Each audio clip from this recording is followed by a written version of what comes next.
নমস্কার বন্ধুরা, সর্বাণীস কিচেন চ্যানেলে আমার সকল বন্ধুকে ভালোবাসা জানিয়ে আজকে আবার একটা নতুন ভিডিও নিয়ে চলে এসেছি। দেখো এখানে আমি করছি একটা ভাজা মশলা। দুটো শুকনো লঙ্কা দিয়ে দিয়েছি আর হাফ চামচ করে ধনে আর জিরে দিয়ে ভাজা মশলাটা করে নিলাম। এটা ঠান্ডা হলে গুঁড়িয়ে নেব।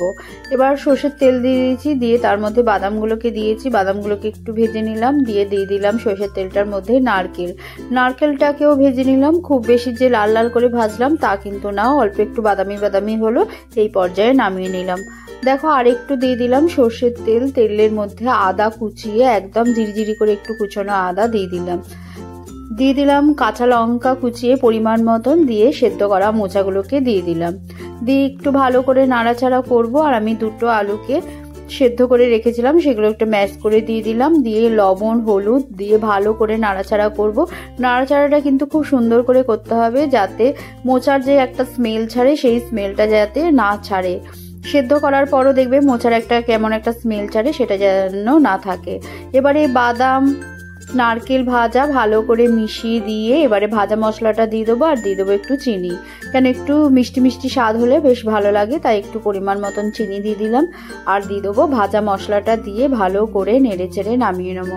আমি আজকে দেখেইছো যে আমি করছি মোচার চপ কিন্তু বাড়িতে রান্না মোচার চপ দারুণ লাগে বন্ধুরা, বাইরের মোচার চপের থেকে।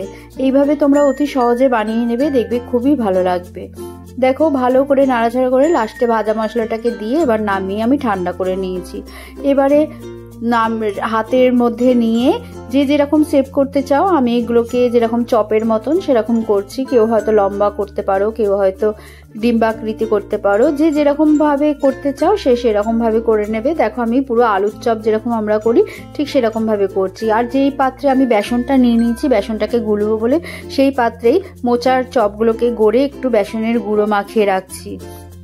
তাহলে কি হবে জানো তো, কোডিংটা খুব ভালো হবে। যে পরে আমরা যে বেসনের মধ্যে মোচার গায়ে লাগাবো সেই কোটটা খুব সুন্দর হয়, সেই জন্য এই গুঁড়ো বেসনটাকে নেওয়া। দেখো এইভাবে আমি চেপে চেপে এরকম করে আলুর চপ যেরকম আমরা করি ঠিক সেরকমই আমি মোচার চপগুলোকে গড়ে নিচ্ছি। এইভাবে সমস্ত মোচার চপগুলোকে গড়ে তোমাদের কাছে আসছি। দেখো সমস্ত মোচার চপ গড়া হয়ে গেছে আমার।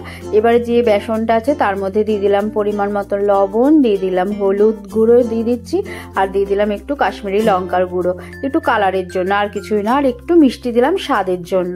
দিয়ে ভালো করে এটাকে এবার অল্প জল দিয়ে প্রথমে শুকনো জিনিসগুলোকে ভালো করে বেসনের সাথে মিশিয়ে নিলাম, তারপরে অল্প অল্প জল দিয়ে ভালো করে গুলে নিয়ে, গোলাটা কিন্তু খুব সুন্দর করে করতে হবে, যাতে খুব পাতলাও না আবার খুব মোটাও না। দেখো এইভাবে গোলার মধ্যে ডুবিয়ে আমি মোচার চপগুলোকে গড়ে নেবো। এবারে গ্যাসের হিটটা প্রথমে হাইতে ছিল তেলটা গরম হওয়ার জন্য, তারপর কিন্তু মিডিয়াম ফ্লেমে দিলাম, নাহলে পরে ওই উপর থেকে লাল হয়ে যাবে, ভেতরটা কিন্তু ভালো হবে না। আর ক্রিস্পিও হতে হবে, সেই জন্য লো টু মিডিয়াম হিটে ভালো করে ভেজে নিলাম আজকের এই মোচার চপ। খেতে কিন্তু দারুণ হয়েছে বন্ধুরা, বেশি সময় লাগে না, বাড়িতে কিন্তু সব কিছু সুন্দরভাবে করা যায় আর পরিষ্কার পরিচ্ছন্নভাবে। আর এই মোচার চপ খেতে কিন্তু ভীষণ টেস্টি হয়। তোমরাও এইভাবে বাড়িতে অতি সহজে বানিয়ে ফেলতে পারো মোচার চপ। শীতকালের সন্ধ্যাবেলাটা কিন্তু এইসব চপ আর খেলে কিন্তু বেশ শীতকালের সন্ধ্যাবেলাটা জমেই যায়। দেখো বন্ধুরা আমি করে নিয়েছি মোচার চপ। তাহলে বন্ধুরা আবার তোমাদের সাথে নতুন ভিডিওতে দেখা হবে, ততদিন ভালো থেকো, সুস্থ থেকো। আজকের মতন এইখানে এই কড়াইতে আবার মোচার চপ হচ্ছে, এই কটা ভেজে আমি তোমাদেরকে দেখিয়ে দিলাম।